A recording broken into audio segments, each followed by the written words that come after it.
पंच परमेष्ठी भगवान की जय।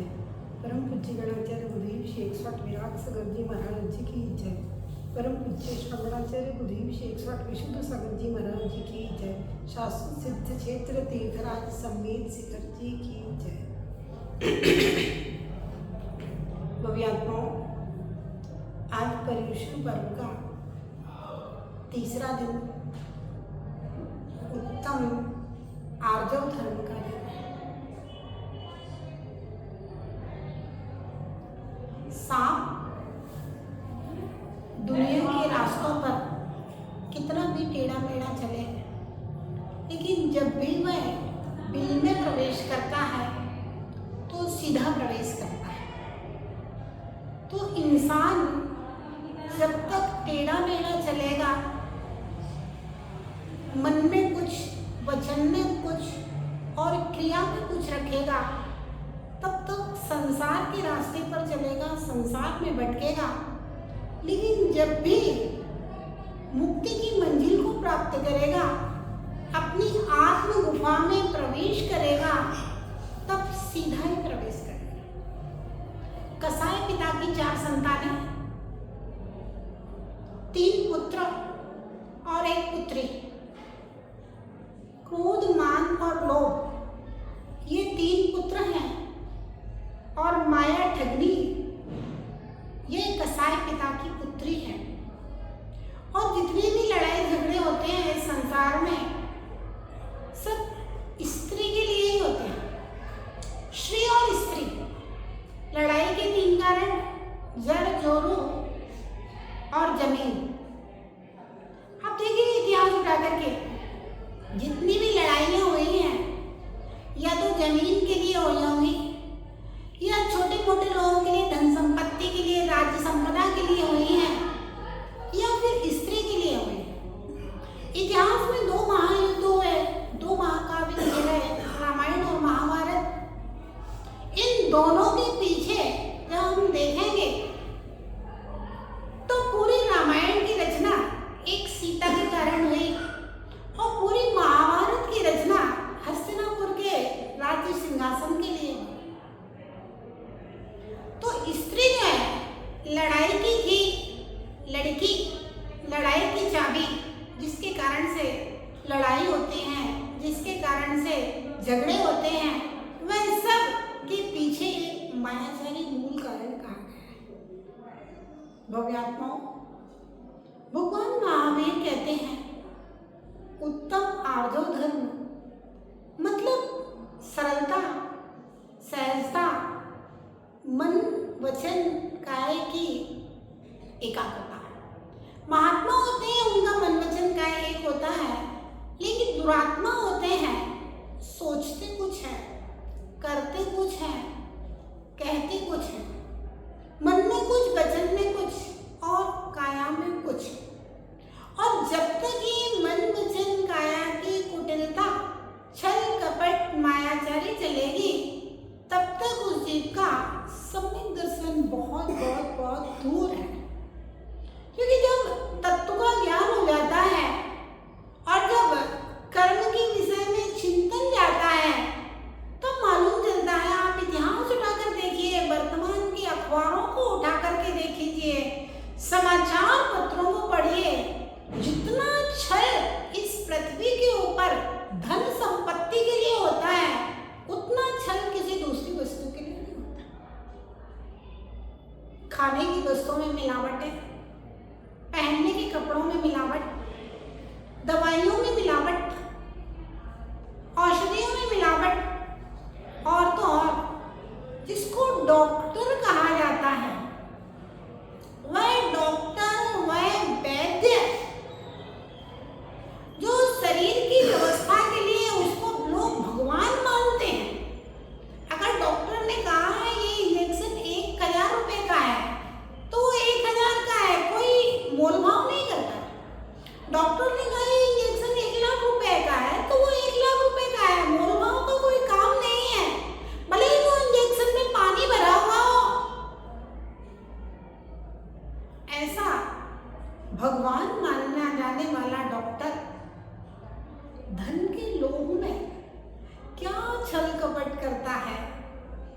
बेचारे गांव के लोगों के पेट में दर्द है, उनकी किडनी निकाल ली, उनके शरीर के अंदर के पार्ट्स निकाल लीजिए। जहाँ डिलीवरी होना है ऑपरेशन की आवश्यकता नहीं है, फिर भी ऑपरेशन कर दिया, 1 लाख 2 लाख 4 लाख का बिल बन गया।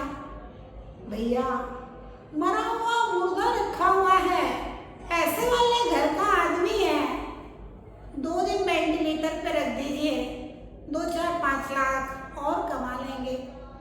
और तो और कितनी दर्दनाक स्थितियां हैं।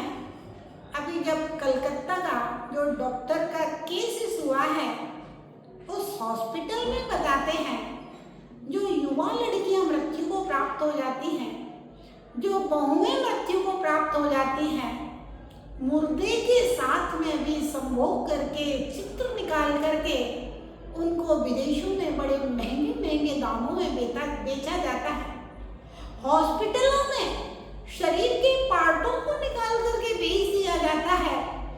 क्या जमाना आ गया है। ठीक ही कहा है, वकील, वैद्य और ज्योतिषी, इन तीनों की दुर्गति होती है। हाँ, वैद्य जो है, डॉक्टर जो है, कितना छलता है स्वास्थ्य के नाम पर, कितना अनाप शनाप पैसा, और उसके बाद में भी नकली दवाइयाँ, नकली इलाज, नकली सब कुछ काम, और उसके बाद में भी लोगों को मरे हुए लोगों पर भी इनके अंदर दया नहीं है। ये लोभ कसाय, ये छल, मरे हुए से भी पैसा ले रहा है। कहाँ ये डॉक्टर जिंदा रहेगा। आप देखना, जो बड़े बड़े डॉक्टर्स होते हैं, उनके बच्चों को ऐसी बीमारियां होती हैं जो डॉक्टर भी जिन बीमारियों को ठीक ना कर पाए, ऐसी बीमारियां होती हैं, क्योंकि उसने लोगों के साथ छल किया है। वकील हत्या करके आया है,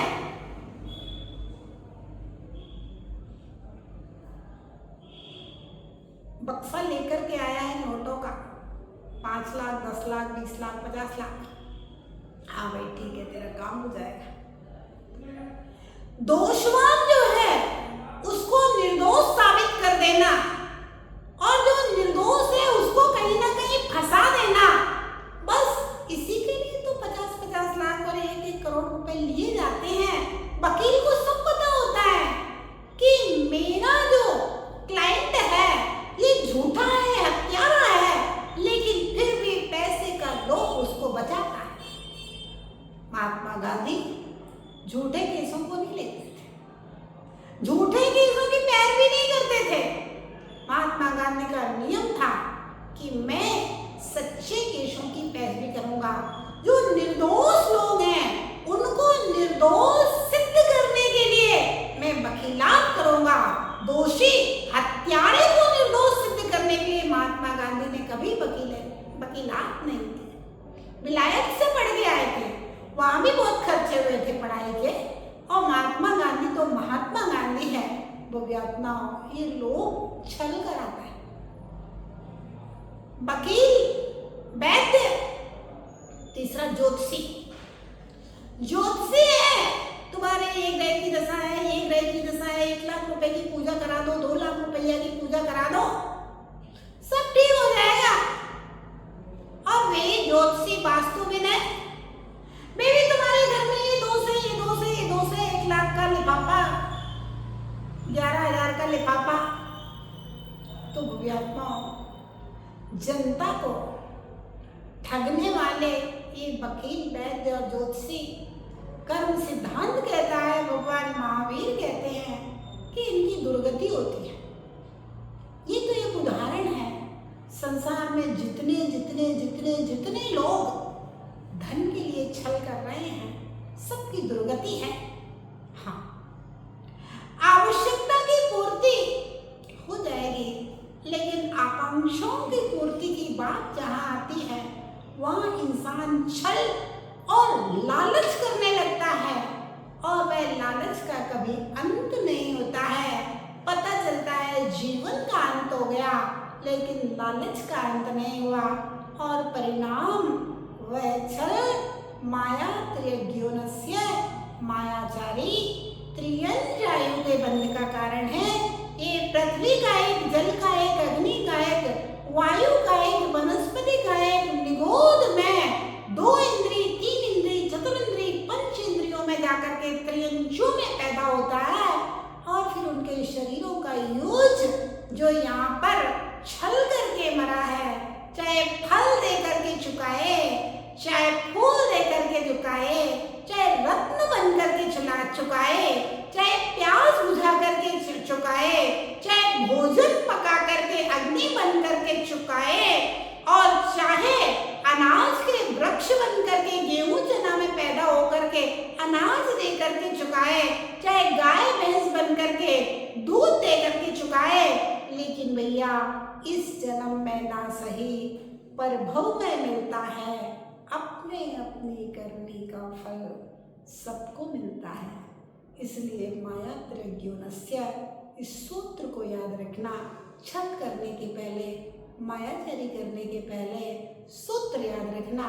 अगर ये करूँगा, आज मैं किसी को धोखा दे सकता हूँ, आज मैं किसी को चाह सकता हूँ, लेकिन कल मुझे इसका परिणाम चुकाना होगा, बदला चुकाना होगा। आज नहीं तो कल कर्म का फल अवश्य मिलता है। तो इसलिए यह उत्तम आर्तव धर्म सिखाता है, छल मत करो, कपट मत करो, सरलता से जियो, क्योंकि नहीं लहे अधिक लक्ष्मी, अधिक छल कर कर्म बंध विशेषता। बहुत लक्ष्मी छल से प्राप्त नहीं होती है। कर्म बंध की विशेषता है, जितना भाग्य में है उतना ही मिलेगा। तुम छल करके ले भी लोगे तब भी पार्टनर धोखा दे देगा, चोर चुरा ले जाएंगे, बीमारियों में चला जाएगा, वकीलों के यहाँ चला जाएगा, नाश हो जाएगा। तुम्हारी संतानें व्यसनी निकल करके उसको नष्ट कर देंगी, तुम्हारी पत्नी बर्बाद कर देगी। तो इसलिए तुम्हें सुख नहीं मिल पाएगा।